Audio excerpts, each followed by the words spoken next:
Welcome to some new r/malicious compliance stories, where people comply to the letter, but not the spirit of a request. I hope you had a great day. The first story is called Permit to Work. This was about 10 years ago. I was working on a project to migrate the contents of a data center to another data center about 50 miles away. Once empty, the data center would be decommissioned and sold off. This data center contained 3 separate halls and 2 comms rooms. Each hall was huge and filled with hundreds of server racks, tables, etc. Big enough that the walls had alphanumerical markers so you could use a grid reference to find the rack you were interested in. This data center was very old. The first task was to audit everything. What each rack contained, what network ports were used, what was it connected to, was it still required, etc. It was a mammoth task that would take months. This meant going there every day and most weekends for very long periods at a time. Access to the data center is tightly controlled. In order to be allowed in, you need to complete a Permit to Work, PTW. This would say you were person A going to work in Hall 1 on this date and needed access to server ABC in rack 123. Once allowed in, you would be given the key to that server rack and only that rack mentioned in the PTW. PTWs are okay for one-off jobs, but when you need to audit everything, it becomes a huge pain. After a week of submitting these PTWs and being explicit about which racks I would audit that day, I started to get annoyed. I asked the data center staff if I could submit one PTW, which would give me access to everything for the 9 months I would be working there. They flatly refused. All work must be covered by its own PTW. I suspected that they were annoyed at the data center being shut down and wanted to be deliberately difficult, so I did just that. I had a full list of all devices in the data center, so I wrote a macro to fill in the 3-page Word document requesting access to each rack individually for each day of the next 2 weeks. The macro then emailed each Word document to the PTW mailbox. The macro didn't complete. It stopped once emails to the mailbox started getting mailboxes full messages. I then got a call from the data center manager who asked what was going on as she was getting mailbox alerts and no PTWs could be processed. I explained everything and said I was told to submit multiple PTWs. She suggested I submit one generic request to cover the next 9 months and she would talk to the data center staff. My generic PTW was approved, and afterward the staff just left me to get on with it. The next story is called Not a Party. This was in the 90s. In the city, if you can call it that, with a population of approximately 3,000 people, where I grew up, there was a few projects type places, but mostly poor white people. Like a trailer park, but more white trash and less space. We lived at a slightly nicer one. Your townhouse, if you got one, had a 4 feet by 4 feet patio, slightly bigger if you shared with a neighbor. Well, my mom and aunts go outside to drink, and it becomes a big deal. I literally forgot the title for the woman that sits in an office and collects rants and complaints for the management company. I'll call her Karen, as it was her name. Karen tells mom she can't have parties. Mom says it's not a party, but everyone has parties, especially for kids' B-days. Karen says that's not what she meant. So mom says, "You mean an adult's party?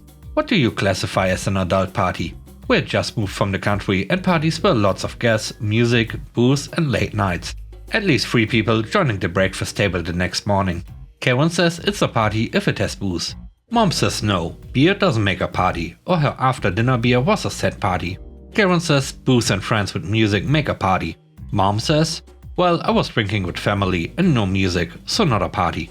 Karen says, well, you were outside, you can't drink outside because it's in public. My mother says, I was on my patio, which I rent, watching the kids, so it wasn't in public. Karen caves. Fine, it's not a party if you're on your patio and don't have music. She sends the memo out to every tenant. Even the 12 apartment shoeboxes did have one patio at the 2 exits, so all the tenants came out to the patios. Some patios had the music going and some had the beer, but everyone was drinking. Karen calls the cops. The cops start with mom, as her yard is full. The yard is a small amount of grass shared between the neighbors, but is closest to mom's apartment. This is a party. Mom says no, those are teenagers and kids playing in the yard, and I'm sitting on my patio having a beer watching. There's music. Neighbor sitting next to mom speaks up. That's from my patio, the kids are dancing. Public intoxication. Nope, not intoxicated, not in public. They proceed to check every single patio. No one had both music and beer, and each radio was just loud enough to hear. Even the shoeboxes had a few apartments playing all the same radio station with the windows open. They even tried stopping people walking to a different patio. None of them had an open beer while moving. Although one guy did dump his beer into a soda can and walk behind the cops. Since they couldn't find a neighbor that was complaining, they just told Karen that there wasn't a party, but neighbors visiting other neighbors and kids listening to the radios. It became a thing every Friday and Saturday. The last story is called No Rules for That.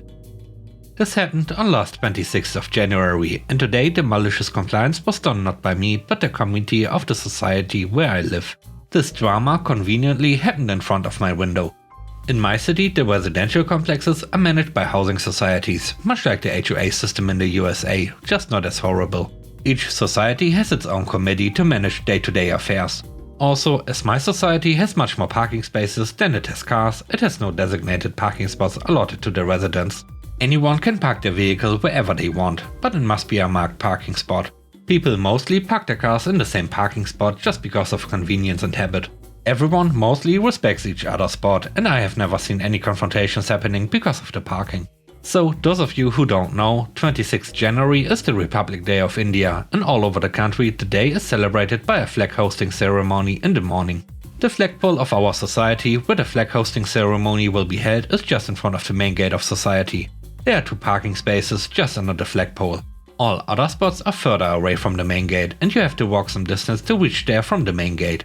The thing to note is that these 2 spots are very convenient for all the flats which are facing this flagpole. However, out of respect, people have left one of the parking for one elderly person whose flat faces the flagpole.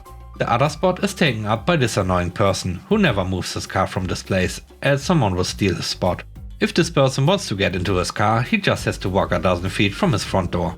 On the evening of 25th January, committee members asked this person to move his car for a day so that the decorations and other arrangements for the next day's flag hosting can be made. Someone had already moved the car of the elderly person. However, the annoying guy was too frustrated about moving the car. He first argued a lot with the committee people, saying that there is no such rule in the society rulebook that someone has to move their car for any kind of festivities. And if they want him to move his car, they have to write a rule in the rulebook. After a lot of arguments and interference from other people, he finally moved his car. The decorations were done that night, and the next day a small but beautiful ceremony was held. And on the evening of the 26th, everyone in the society received a message that there was an emergency meeting of the committee. The rulebook has been amended. It has been decided that those 2 parking spots have to be converted into 1, and anyone who wants to park in that spot has to take prior permission from the society committee. As expected, only 2 people applied for that parking spot, the elderly person and the annoying guy. And today the committee unanimously decided that the elderly person is in much more need of that convenient parking spot because of his age. So that spot has been allotted to him for 1 year. Now the annoying guy has to park his car far from his front door for at least a year. I'm pretty sure that he is not going to get the spot next year too. He is not going to like this more in the coming rainy season. As we live in Mumbai, which is notorious for its horrible monsoon rains each year. All this just because he didn't want to move his car for 1 day. And with that, we end today's video. Let me know what you think about the stories. On a scale of 1 to 10, how would you rate the stories and today's video? I hope you enjoyed the video. If you did, please don't forget to subscribe and hit the like button. And I hope you have a great day. Stay safe. Bye bye.